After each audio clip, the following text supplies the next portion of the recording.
This is the BTE EvalTech System, a complete system for functional capacity evaluations and post-offer employment testing and general strength testing and range of motion. I'm standing on the base with the shelving system. Over here we have our computer card for data collection.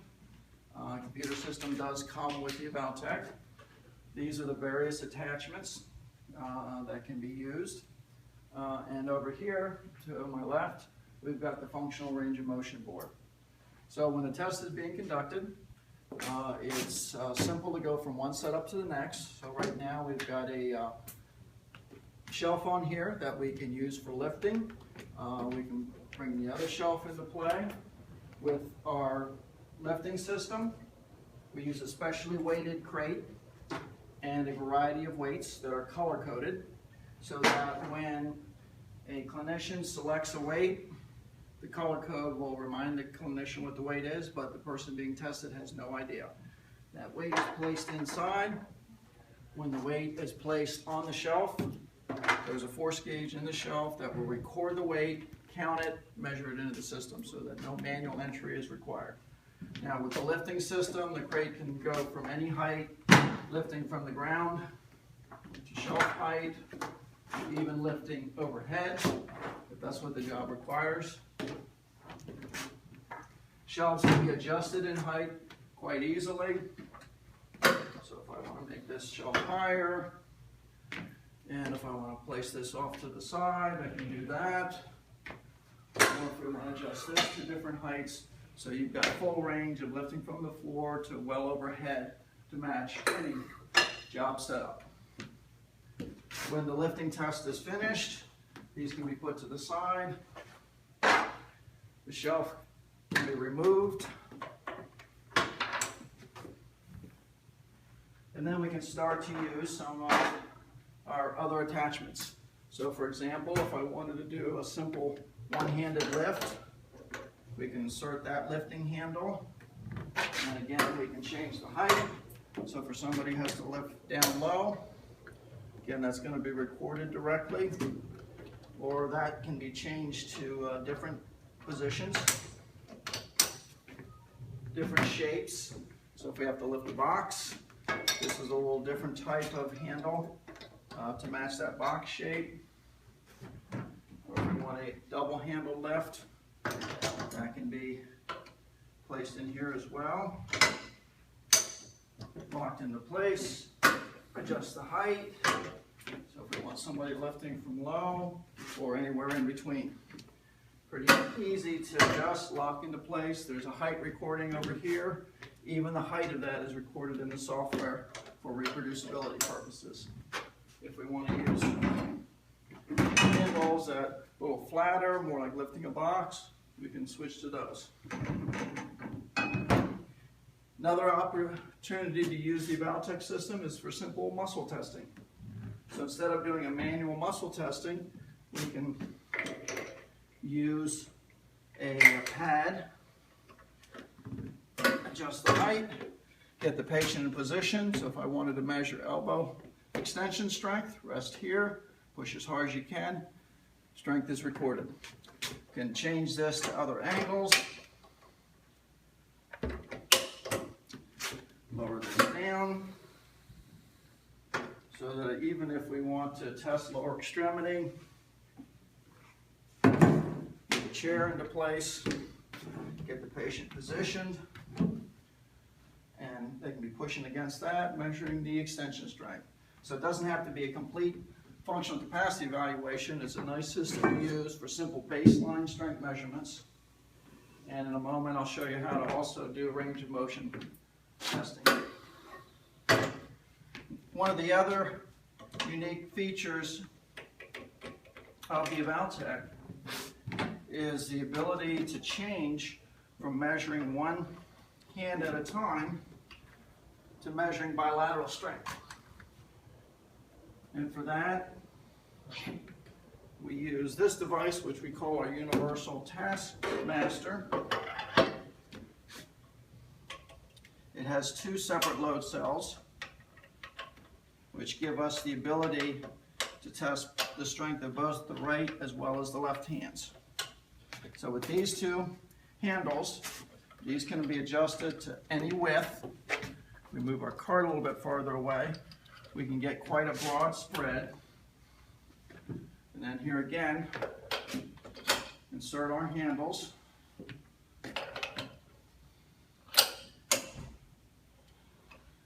Adjust the spread to whatever's needed to match the job.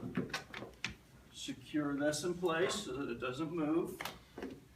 And now we've got a broad spread. Or if we tip this down, I want to bring these in a little bit closer. A little more comfortable setting. We can use this for pulling or for pushing. And we're measuring right and left strength difference. So that way we can see if a person is favoring the right side versus the left side. Because if they're lifting or pushing or pulling, on a normal healthy person, you'd expect a pretty even distribution between right and left. Somebody with an injury, you might see that they are favoring one side. This can even be pointed down. If we raise this up high, we can bring it all the way up to the top and use it for pulling down. So with these various positioning options, you're really limited only by your imagination when it comes to duplicating various job tasks and positioning. We can even put on flat plates so that if somebody has to push against the side of the cart, they don't have handles to hold on to, they can be pushing with a flat hand surface, which is a different kind of effort to be able to do that.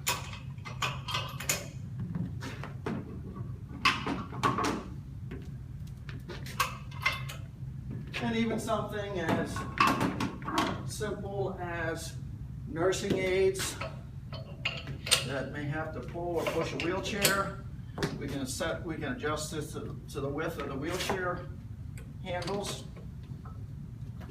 and secure this in place.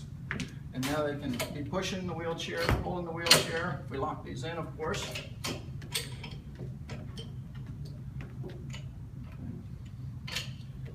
So it's pretty simple. Go from one position to the next. And then put this out of the way when not being used. Now, as we move to smaller muscle groups, some common strength tests such as hand grip, if we're just trying to measure grip strength.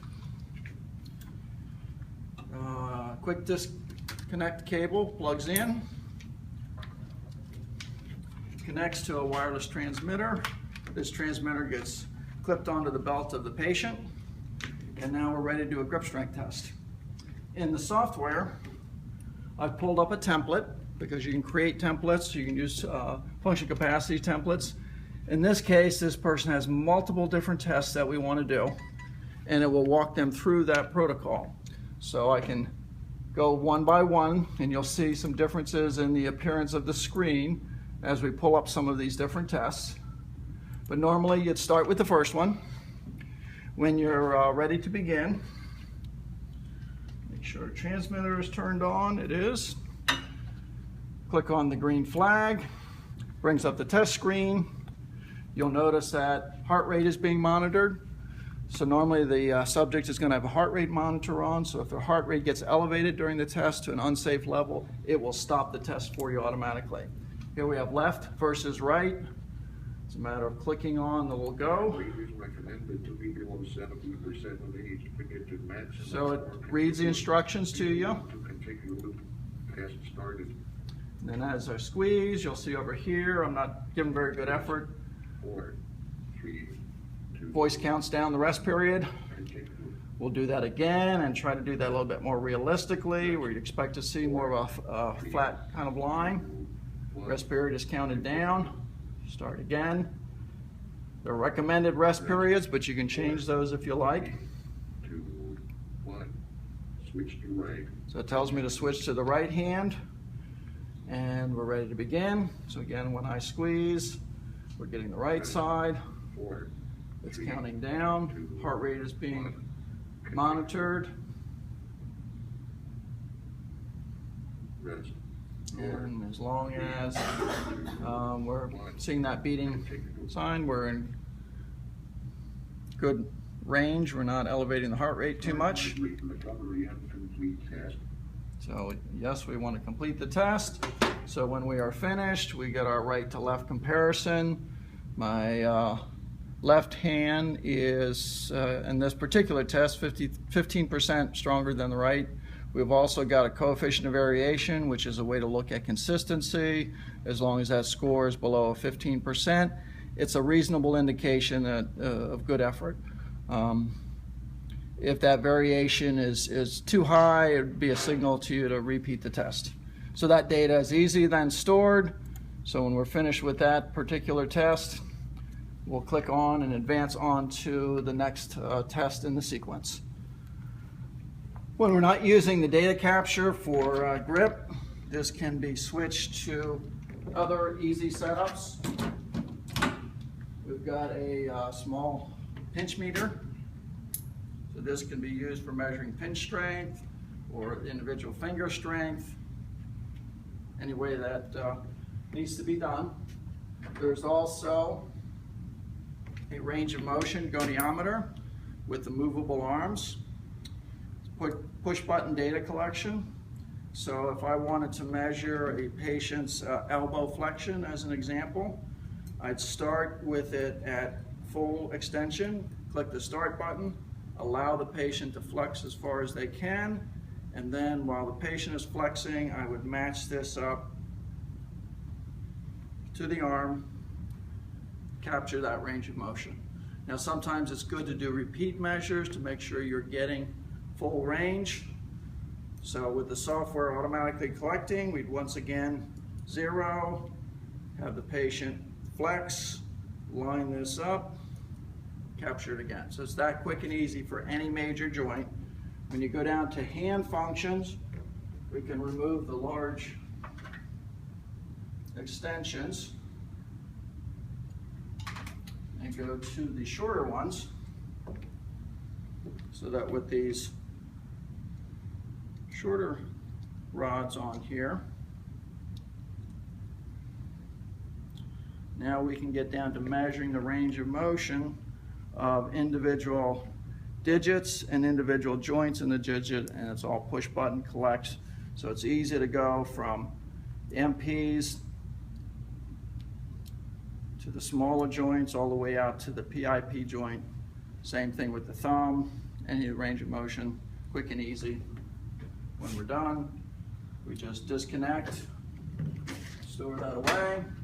If we want to do some manual muscle testing, we can also put a portable load cell on here that can now be held by the clinician. And depending on which joint we're testing, we might put a different type of pad on here. There are several different ones to choose from over there. So now, instead of doing a manual muscle test, we can again move away from the machine if we want to go to seated position, and we can use this to measure a patient's elbow flexion or their shoulder, or again, any of the lower extremities. So force gauge is going to record it much the same as it did for the grip strength test. So you'll have reproducibility data to see how well the patient is performing. All of these devices can be calibrated because we have calibration jigs, calibration weights. The software walks you through the calibration step by step, records it, keeps a record. So if any of your data is ever challenged, you can reproduce the calibration record for that date, and you can show that along with your data to show that the machine is reading accurately. When you're not doing these strength and range of motion devices, the other part of the system is our functional range of motion board. With the functional range of motion board, there are many different sections. You'll see them separated by lines. There are panels on the right, as well as over here on the left. There are these pegs that are to be moved, but the purpose of this is not just the hand dexterity and the function, it's to get patients down in a squatted position and see can they work in that position for an extended period, or perhaps you want to have these pegs up at a higher position filling that panel, and their task is going to be to take these and move them, because this is a good way to get the patient extended with their arms in the air. It gets their heart rate elevated. It's good conditioning exercise. Or maybe we want to work with somebody who needs to learn proper body mechanics. So if we start with the pegs over on this side and we want them to move it over there, they learn not to just twist, but you teach them that they have to take a step so that they're not getting that trunk rotation. So it can be a test board. There are standard tests for this, standard protocols that time, and we'll grade somebody according to MTM standards to see if they're employable, if they can do this quickly enough. Or when you're not doing testing, it becomes a good device to use as part of an exercise routine, because it will get your heart rate elevated doing this over and over, either squatting down and lifting this up, moving these from low to high, or high to low, or in various directions. Again, it's really up to your imagination. So this gives us the complete EvalTech system. We've got it spread out here a little bit further than you normally would. In a clinic, you're going to make it a little bit more compact, so you can fit it in an area that's about 10 foot by 12 foot. So this is your complete functional capacity testing system by BTE.